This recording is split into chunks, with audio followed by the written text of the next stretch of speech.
Good morning students, मेरा नाम है वैभव और आज हम पढ़ेंगे कक्षा 11 केमिस्ट्री का चैप्टर 4 रासायनिक आबंधन तथा आणविक संरचना। ठीक है, जिसे हम chemical bonding and molecular structure के नाम से भी जानते हैं। अभी तक हम इसके 9 भाग पढ़ चुके हैं। आज हम 10वें भाग पर दृष्टि डालेंगे और इसे अच्छे से समझेंगे। तो चलिए फिर बिना किसी देरी के शुरू करते हैं। तो आज हम पढ़ेंगे संयोजकता आबंध सिद्धांत, जो कि आपकी पुस्तक में 4.5 पर दिया हुआ है, तो अवश्य वहां से एक बार देख लीजिएगा। चलिए, जैसा आप जानते हैं कि लुईस अवधारणा से अणुओं की संरचनाओं को लिखने में सहायता मिलती है, परंतु रासायनिक आबंध बनने की व्याख्या करने में यह असमर्थ है ना। जैसा कि हमें पता है कि जो लुईस अवधारणा है, इससे हम अणुओं की संरचना को तो आराम से लिख लेते हैं, परंतु जब रासायनिक आबंध बनने की बारी आती है, तब यह उसको व्याख्या करने में यह असमर्थ है। उपयुक्त अवधारणा यह भी स्पष्ट नहीं करती कि अणुओं की जो आबंध वियोजन ऊर्जा और आबंध लंबाई है वह भिन्न क्यों है। जैसे कि अगर हम हाइड्रोजन को देखें, तो इसकी आबंध वियोजन ऊर्जा जो बॉन्ड डिसोसिएशन एनर्जी है वह 435.8 किलो जूल पर मोल है ना। और जो आबंध लंबाई है वह 74 पिकोमीटर है। जबकि अगर हम फ्लोरीन को देखें, F2 देखें, है ना, एफ फ्लोरीन के अणु को देखें F2 को, तो उसकी जो बॉन्ड डिसोसिएशन एनर्जी या फिर आबंध वियोजन ऊर्जा है वह 150.6 किलो जूल पर मोल है और आबंध लंबाई 144 पिकोमीटर है। हाइड्रोजन और फ्लोरीन इन दोनों ही अणुओं में हम देख सकते हैं ये काफी भिन्न है। तो ये भिन्न क्यों है, इस है ना, ये भिन्न क्यों है, इसकी अवधारणा ये भी यह अवधारणा स्पष्ट नहीं कर पाई। ठीक है, जबकि दोनों ही अणुओं में संबंधित परमाणुओं के बीच एक इलेक्ट्रॉन युग्म के सहभाजन के फलस्वरूप एकल सहसंयोजी आवरण बनता है। जबकि हाइड्रोजन और फ्लोरीन इन दोनों ही अणुओं में अ, हमें एक एकल आवरण देखने को मिलता है ना। इन दोनों ही अणुओं में संबंधित परमाणुओं के बीच एक एक इलेक्ट्रॉन युग्म के सहभाजन के फलस्वरूप एकल सहसंयोजी आवरण बनता है। यह मॉडल परमाणुक अणुओं की आकृतियों की भिन्नता पर भी प्रकाश नहीं डालता। ठीक है, इसी प्रकार अगर हम VSEPR सिद्धांत देखें, है ना, तो VSEPR सिद्धांत भी सरल अणुओं की आकृति के बारे में जानकारी देता है, परंतु यह उनकी व्याख्या नहीं कर सकता, है ना। आकृति की जानकारी तो देता है पर यह उनकी व्याख्या नहीं कर सकता। इसका उपयोग भी काफी सीमित है ना, काफी तो नहीं परंतु इसका उपयोग भी सीमित है। इन कमियों को दूर करने के लिए दो महत्वपूर्ण सिद्धांतों का प्रतिपादन किया गया, है ना। लुईस अवधारणा और VSEPR सिद्धांत में जो कमियां थी, है ना, इन वजह से दो महत्वपूर्ण सिद्धांत का प्रतिपादन किया गया, जो क्वांटम यांत्रिका सिद्धांत पर आधारित है, जो कि क्वांटम मैकेनिक्स पर या फिर क्वांटम यांत्रिका पर के सिद्धांतों पर आधारित है। ये सिद्धांत है संयोजकता आवरण सिद्धांत तथा अणु कक्षक सिद्धांत, जिसे हम मॉलिक्यूलर ऑर्बिटल थ्योरी के नाम से भी जानते हैं।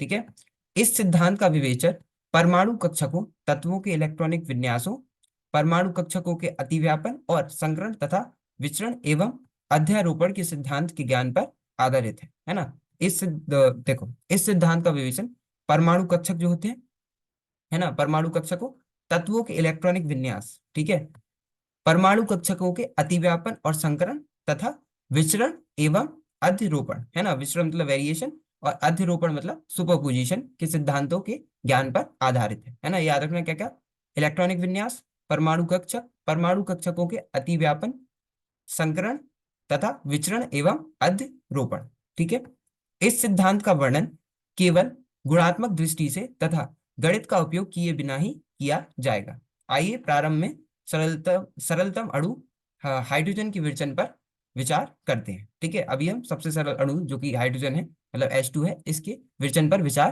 करेंगे। ठीक है, तो मान लेते हैं कि हाइड्रोजन के दो परमाणु हैं। ठीक है, एक A व B, जिनकी नाभिक क्रमशः Na व Nb है तथा उनमें उपस्थित इलेक्ट्रॉनों को Ea और Eb द्वारा प्रदर्शित दर्शाया गया है। ठीक है, हम मानते हैं हमारे पास दो परमाणु हैं हाइड्रोजन के, एक परमाणु को हम कैपिटल A से निरूपित कर रहे हैं और दूसरे को कैपिटल B से निरूपित कर रहे हैं, और उनका जो नाभिक है ना, तो परमाणु A का नाभिक Na है और परमाणु B का नाभिक जो न्यूक्लियस है वह Nb है, तथा उनमें उपस्थित जो इलेक्ट्रॉन है, तो परमाणु A के इलेक्ट्रॉन Ea और परमाणु B के इलेक्ट्रॉन Eb द्वारा दर्शाए गए हैं। एक दूसरे की ओर बढ़ते हैं। ठीक है, ये दोनों परमाणु एक दूसरे की ओर बढ़ते हुए, जब ये दो परमाणु एक दूसरे से अत्यधिक दूरी पर होते हैं, तब उनके बीच कोई अन्योन्य क्रिया नहीं होती, है ना। जब ये दो परमाणु हैं वह एक दूसरे से बहुत ज्यादा मतलब अत्यधिक दूरी पर हैं तो इनके बीच कोई भी अन्योन्य क्रिया नहीं होती। पर जैसे जैसे दोनों परमाणु एक दूसरे के पास आते हैं, है ना, जैसे देखो जब दोनों परमाणु दूर हैं तो इनके बीच में कोई भी क्रिया नहीं हो रही, परंतु जैसे जैसे ये परमाणु एक दूसरे के पास आते हैं वैसे वैसे उनके बीच आकर्षण तथा प्रतिकर्षण बल उत्पन्न होता जाता है। ठीक है, आकर्षण बल निम्नलिखित में उत्पन्न होता है। ठीक है, अब जो आकर्षण बल है वह इन इस प्रकार से मतलब इनके बीच में हो सकता है और प्रतिकर्षण इनके बीच में। हमें पता है कि आकर्षण किन के बीच में होता है, जब अपोजिट चार्ज हो, है ना, अगर एक धनात्मक हो एक ऋणात्मक हो तो आकर्षण होगा, और अगर ऋणात्मक ऋणात्मक और धनात्मक धनात्मक हो तो प्रतिकर्षण होगा, है ना। तो अगर परमाणु की बात करें तो हमारे पास दो परमाणु के दो नाभिक है Na और Nb, ये दोनों क्या है धनात्मक, और हमारे पास जो इलेक्ट्रॉन है Ea और Eb, ये दोनों क्या है ऋणात्मक। तो जब भी धनात्मक और ऋणात्मक साथ में होंगे तो आकर्षण होगा, और ऋणात्मक ऋणात्मक या धनात्मक धनात्मक होगा तो प्रतिकर्षण होगा, है ना। तो अभी हम देखते हैं आकर्षण बल निम्नलिखित में उत्पन्न होते हैं। ठीक है, पहला, एक परमाणु की नाभिक तथा उसके इलेक्ट्रॉनों के बीच, है ना। तो एक परमाणु की नाभिक और उसके इलेक्ट्रॉन के बीच होगा आकर्षण Na और Nb Eb, या फिर एक परमाणु की नाभिक तथा दूसरे परमाणु के इलेक्ट्रॉनों के बीच, है ना, तो Na Eb और Nb Ea, इनके बीच में भी आकर्षण होता है। इसी प्रकार प्रतिकर्षण बल भी निम्नलिखित में उत्पन्न होते हैं। पहला, दो परमाणु के इलेक्ट्रॉनों के बीच, है ना, Ea Eb जब हो, है ना, दोनों ही इलेक्ट्रॉन है, दोनों पे ही ऋणात्मक चार्ज है ना, तो इनके बीच में भी प्रतिकर्षण होगा। और दो परमाणु के नाभिकों के बीच Na Nb, है ना, इनके बीच में भी प्रतिकर्षण होगा। आकर्षण बल दोनों परमाणुओं को एक दूसरे के पास लाते हैं, जबकि प्रतिकर्षण बल दोनों परमाणुओं को अलग करने का प्रयास करते हैं। ठीक है, जैसे हम यहाँ देख सकते हैं, अभी हम देखेंगे। ठीक है, प्रायोगिक तौर पर यह पाया गया कि नए आकर्षण बलों का मान नए प्रतिकर्षण बलों के मान से अधिक है। ठीक है, एक्सपेरिमेंट से पता चला, प्रायोगिक तौर पर हमें यह पता चला कि जो नए आकर्षण बल हैं उनका मान नए प्रतिकर्षण बलों के मान से अधिक होता है। इसके परिणाम स्वरूप दोनों परमाणु एक दूसरे के करीब आते हैं तथा उनकी स्थितिज ऊर्जा कम हो जाती है ना, क्योंकि नए आकर्षण बलों का मान नए प्रतिकर्षण बलों के मान से अधिक होता है, इसलिए इसके परिणाम स्वरूप दोनों परमाणु जो हैं वह एक दूसरे के करीब आते हैं तथा उनकी स्थितिज ऊर्जा कम हो जाती है। अंततः ये ऐसी स्थिति है जहां नेट आकर्षण बल तथा प्रतिकर्षण बल के बराबर हो जाता है और निकाय की ऊर्जा न्यून स्तर पर होती है। ठीक है, न्यूनतम स्तर पर होती है। इस अवस्था में हाइड्रोजन के परमाणु आवंदित कहलाते हैं। ठीक है, जब पास आते हैं तो ये जो अवस्था है ना, जहाँ पे नेट आकर्षण बल तथा प्रतिकर्षण बल एक दूसरे के बराबर हो जाते हैं, इस अवस्था में हाइड्रोजन के परमाणु आवंदित कहलाते हैं और एक स्थायी अणु बनाते हैं जिसकी जो आवंद लंबाई है वह 74 पिकोमीटर होती है। चूंकि हाइड्रोजन के दो परमाणुओं के बीच आवंद बनने पर ऊर्जा मुक्त होती है ना, हाइड्रोजन के दो परमाणुओं के बीच जब आवंद बनता है तब जो ऊर्जा है वह मुक्त होती है। इसलिए हाइड्रोजन अणु दो पृथक परमाणुओं की अपेक्षा अधिक स्थायी होता है ना। जब दो हाइड्रोजन अलग अलग थे तो वो कम स्थायी थे, परंतु जब वो आवंध में बन के हाइड्रोजन अणु बना लिए तो जो हाइड्रोजन अणु है वह दो पृथक परमाणुओं की अपेक्षा अधिक स्थायी होता है। इस प्रकार मुक्त ऊर्जा आवंध एंथैल्पी कहलाती है, और जो ऊर्जा मुक्त होती है उसे हम आवंध एंथैल्पी कहते हैं। ठीक है, इतना समझ आ गया, तो हम आगे चलते हैं।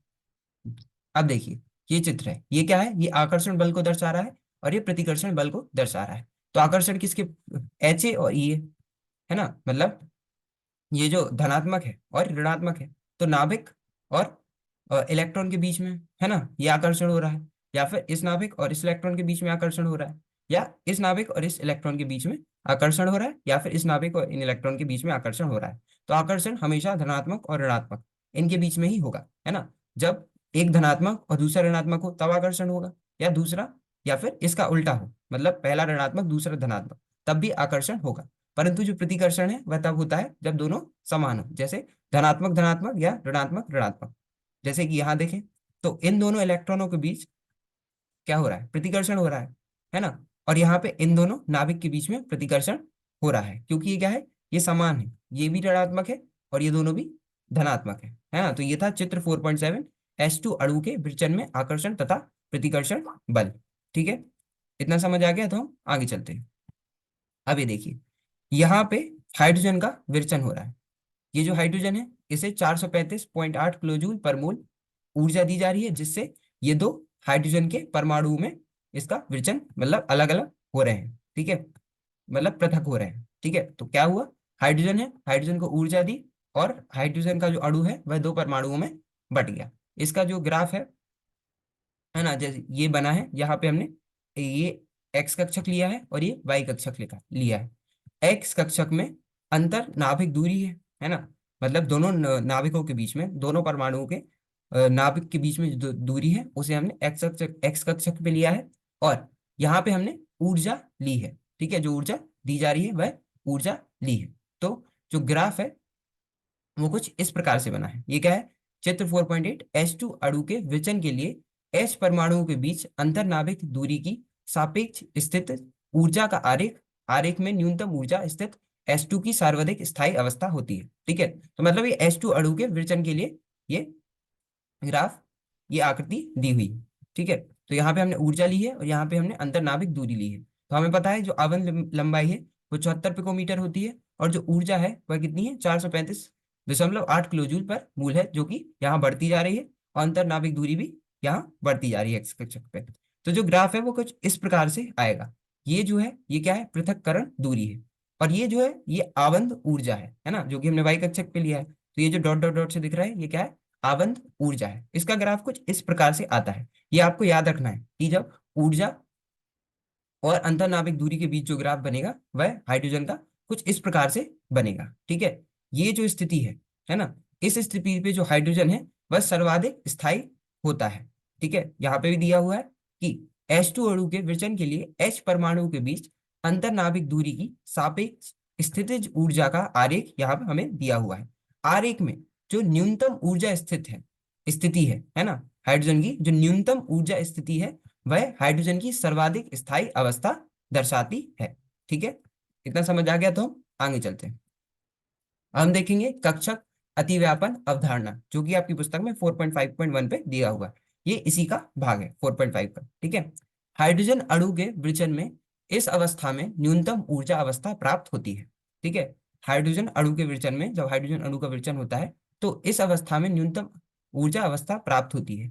इस अवस्था में दो परमाणु इतने करीब हो जाते हैं कि उनके परमाणु कक्षक आंशिक रूप से अंतर्भेदन परमाणु कक्षक अतिव्यापन कहलाते हैं, ठीक है। इस अवस्था पे जो न्यूनतम ऊर्जा की अवस्था है, इस अवस्था पे जो दो परमाणु हैं वह इतने करीब हो जाते हैं कि उनके परमाणु कक्षक आंशिक रूप से अंतर्भेदन करके परमाणु कक्षक अतिव्यापन कहलाते हैं, ठीक है। इसके परिणाम स्वरूप इलेक्ट्रॉन इलेक्ट्रॉन संयुग्मित होते हैं, है ना, और अतिव्यापन की सीमा सहसंयोजी आवंत की प्रबलता को निर्धारित करती है। और जो अतिव्यापन की सीमा है वह सहसंयोजी आवंत की प्रबलता को निर्धारित करती है। सामान्यतः अधिक अतिव्यापन दो परमाणुओं के बीच प्रबल आवंत बनाने से संबंधित होता है, ठीक है। सामान्यतः जो अधिक अतिव्यापन है वह दो परमाणु के, जैसे हाइड्रोजन है तो दो परमाणुओं के बीच प्रबल आवंत बनाने से संबंधित है। इस प्रकार कक्षक अतिव्यापन अवधारणा के अनुसार दो परमाणुओं के बीच सहसंयोजी आवंत का बनना संयोजकता कक्ष में उपस्थित विपरीत चक्रण वाले इलेक्ट्रॉन के संयुग्मन के परिणाम स्वरूप होता है ना। इस प्रकार जो कक्षक अतिव्यापन अवधारणा है ना, कक्षक अतिव्यापन अवधारणा के अनुसार दो परमाणुओं के बीच, जब दो परमाणुओं के बीच सहसंयोजिक आवंत सहसंयोजी आवंत का बनना संयोजकता कक्ष में उपस्थित जो विपरीत चक्रण वाले हैं, है ना, जो विपरीत स्पिन वाले इलेक्ट्रॉन हैं उनके संयुग्मन के परिणाम स्वरूप होता है, ठीक है। इतना समझ आ गया तो हम आज के लिए इतना ही रखते हैं। आज हमने संयोजकता आवंत सिद्धांत, जो कि आपकी पुस्तक में 4.5 पर दिया हो, इस पे चर्चा की। बाकी अगले भाग में इसी का भाग, है ना, जो अभी हमने 4.5, उसके बाद उसी का भाग थोड़ा 4.5.1 पढ़ा, तो अभी हम उसी के जो भाग हैं 4.5.2 से लेके 4.5.5 तक, मतलब आवंतों के दिशात्मक गुणधर्म, परमाणु कक्षकों का अतिव्यापन और अतिव्यापन के प्रकार तथा सहसंयोजी आवंत की प्रकृति और सिग्मा तथा पाई आवंतों की प्रबलता, इन सभी पे चर्चा करेंगे, ठीक है। तो मिलते हैं अगले भाग में। धन्यवाद, थैंक यू।